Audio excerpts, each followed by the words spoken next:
నువ్వే ఆ అమ్మాయి చెప్పిన బడిలోకి వెళ్లి బాగా చదువుకో, ఆ బడిలో వదిలిపెడతా. నేను బడికి పోను. పలక బలపం బట్టి బల్బడికి పోయి చదివేను ఆఫీసరి వైదేనే పొంగిపోత కొడక. పలక బలపం బట్టి నువ్వు బడికి పోయి చదివేను ఆఫీసరి వైదే నే పొంగిపోత కొడక. నువ్వు ఆఫీసరి వైదేనే పొంగిపోత కొడక.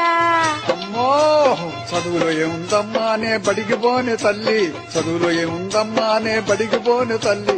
పంతులు గారి దొడ్లోనే దొంగ టెంకాయలు కోస్తా, మన పంతులు గారి దొడ్లోనే దొంగ టెంకాయలు కోస్తా, మన పంతులు గారి దొడ్లోనే దొంగ టెంకాయలు కోస్తా.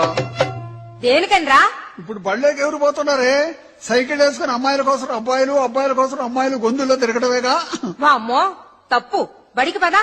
నన్ను బడికి పోమంటే బాయిలో పడతా. అమ్మో అమ్మో ఆ పని చేయబాక నాయనా, ఒక్కగానొక్క బిడ్డవి, ఆపరేషన్ కూడా చేయించుకుని నీ మీదే ఆశలన్నీ పెట్టుకుని బ్రతుకుతున్నావు. అయ్యా ఏ మాటలు రాయి.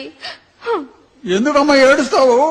నీవు బిడ్డవు కదా, మేము సచ్చినాక నీ చేత తలకొరువు పెట్టించుకుంటే నేరుగా మేము స్వర్గానికి పోతామయ్యా, అది మా కోరిక. అమ్మా నువ్వు ఏడబాకవే, మీ ఇద్దరికి రేపే తలకొరుగు పెట్టి ఎల్లుండి దినం చేస్తా.